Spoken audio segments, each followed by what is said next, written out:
Hi guys, welcome back to the channel. Welcome to the channel if you're new here. Hello. This is part 2 of the OPI Wicked collection for holiday 2024. This is the Infinite Shine polishes that they released. So sometimes you guys know that OPI does their 12 polishes and then they do the same 12 but in Infinite Shine. In this case, they did the 12 in the original formula. I have a video linked up here. You can watch it after you finish this one. And they did 9 new colors in Infinite Shine. There's some interesting stuff in here. I was like, is OPI trying to be an indie? First up, we have Ever Effervescent, and I'm gonna be putting the names down here as usual. These are a little bit complicated for me to say sometimes, maybe. So this one, I have in my notes that it was a solid 2-coater, has a good formula, self-levels nicely, it's very shiny. Now, it's possibly wearable at 1 coat, like depending on your nail length and how thick you do that coat. But I actually don't recommend it. I just recommend that you do your first coat just normal towards the thin side and then just do the second coat. It's very easy to work with. You're not gonna have any trouble. Up next we have Thrillifying. If you put it next to the one from the regular collection, doesn't show too much in this lighting, but this one's very dark compared to the Infinite Shine. The Infinite Shine one is a summer red. It is bright, it is fiery. It looks like one of those things you guys see on social media with like the Russian manicures and the super bright red. This is one of those. Might not be showing on camera here, but trust me when I tell you, this is a summer red. I saw a little bit of nail line at 1 coat, but barely there. And then when you do the second coat, it actually goes away entirely. But anyways, the formula is fantastic. The color is gorgeous. Like we always say, OPI knows how to do a red. Up next, we have Don't Hide Your Magic. This is a topper. This is not going to build opacity. I'm showing it here for you guys at 1, 2, and 3 coats. There is some foil going on in here. When you actually build it up and you look at your nails, it feels a little bit foily, but it also has some very fine micro glitter in there. It's very sparkly. I also feel like this has like some sort of a pink shift at some angles. It's very faint, but I think it's definitely there. And there are rainbow sparkles when you put this off focus. I'm gonna try and show it to you guys here with the B-roll. It's not gonna be opaque. Don't try to make it so. Next up we have the GA is Silent, and this one has a blush base. Might not be showing on my B-roll, but I think it might be showing properly here. It's not a beige, it's a blush. There's pink in here. It is very delicate. It also has a pink shift. You can see it in the bottle. You can kind of see it on the nail, but it doesn't translate too strongly. Not how you see it here in the bottle. This is not wearable at 1 coat, you guys. And I would even say at 2 coats, it's wearable, but it's not really perfect. To get it perfect, I had to do 3. And I kind of recommend 3, unless like if you have no ridges whatsoever, then you might be okay at 2. For me, I had to go with 3 to make it how I wanted. Completely even, perfectly opaque, and all of that. Though the being opaque is not the problem. It's just that I saw some streaks on it, and that 3rd coat really like wrapped it all up. So I definitely recommend it. Next up, we have Yellow Brick Road, and this is Brush Stroke Galore. That should be the name of this. It is a pearl, and it is a yellow. You guys already know how I feel. In my notes, I have a sad face, like, don't do this. But it is unique. You don't get yellow pearls very often. And you might say, I wonder why, right? I mean, pearls are kind of complicated to work with when it comes to the brush strokes, and yellows don't have the best reputation for having the best formulas. But I do have to say that it was okay at 2 coats. It was not okay at 1, but it was okay at 2. Personally, it's not my favorite because of the finish. The color is not too flattering on me and all of that.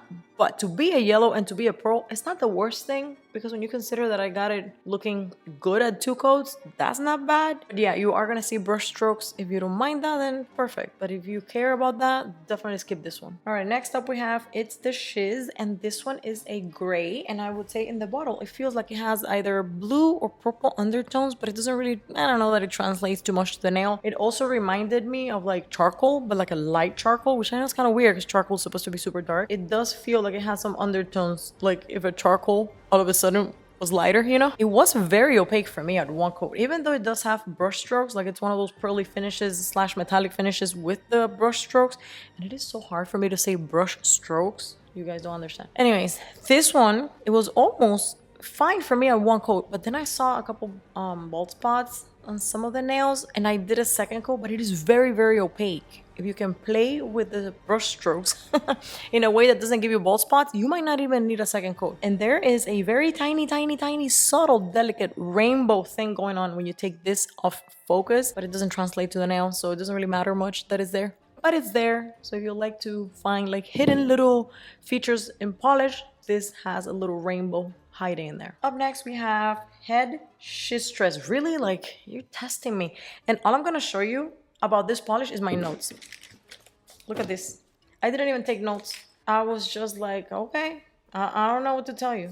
This was perfect at one coat. And I put, it's giving indie because it is. This is fantastic. It has a purple base with a golden shimmer, even like a golden little shift going on in there. Opaque, easy to work with, self levels. This is fantastic, fantastic. I think you guys are gonna love this. Of course, again, I know it has a color combination that might not be for everyone because purple and gold, I know. But you guys, the quality is top notch. Up next, we have Osmopolitan, and this one surprised me because by looking at it in the bottle, I thought it was going to be one of those that needs to be built up. Like, you know, the first coat is very like a sheer and then it needed to be built up. And it wasn't like that at all. It actually was very opaque at one coat. And this also has a little bit of a duochrome thing going on. It shifts between green and brown. And it's not like too obvious, but it's obvious enough. Like, it's not one of those, like, you know, if you're used to buying indies, you know, like the indie multichromes, duochromes, whatever, they're very, very strong. This one's not as strong, but it's definitely there. And it is there, like, enough. It is apparent on the nail if you move it in different angles. I'm going to be inserting some B-roll here because I was playing with it. I was like, I couldn't believe that this looks so good on the nail. Like, it actually showed the changes. So, yes, if you compare it to an actual indie, this is going to be like a softer color change, but to be mainstream, this was very, very good. Up next, we have OPI phosphorescent. All right, they're testing me, I'm telling you. This one's the glow in the dark, and if you're not familiar with glow in the dark polishes, usually how it works is they get charged by light. You can just have them next to any light source, and then when you turn off the lights, they should glow. I do have to say that the glow on this was very weak. Not only was it weak in intensity, but it didn't last very long. And I'm gonna be showing you guys comparing it to a Mooncat and an Oily next to this one so that you can see how quickly this one turns off or compared to the others that just kept going a lot longer. It does work. It does glow.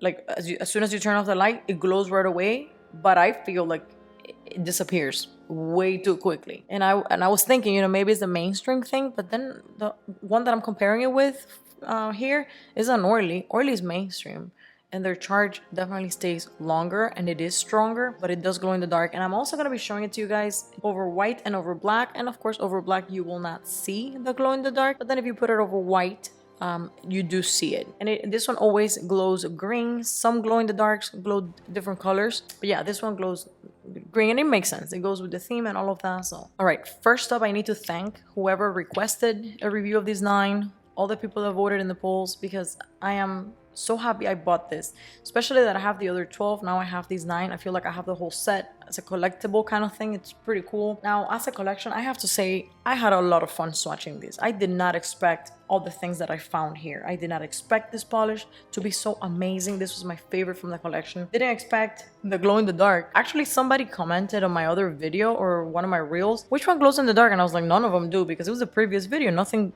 was glow in the dark back then. But then when I saw this, I recognized that what it was, because the finish, if you've seen glow in the dark before, is gonna be very familiar to you. And then I remember that person's comment, and I saw that it says whatever phosphorescent, whatever. I was like, oh my god, glow in the dark. We got a glow in the dark. We got a duochrome. We have an interesting topper. We have so many good things here. So fun to swatch. Very glad I have it. Overall, very happy. If anything here has a place in your collection and you need comparisons to make sure whether you need to buy it or you can skip it, let me know in the comments below. We'll try to like serve them either as shorts or just like quick community posts. And that's it. So thank you guys for coming to my review. I hope it was helpful, and I'll catch you in the next one. Bye.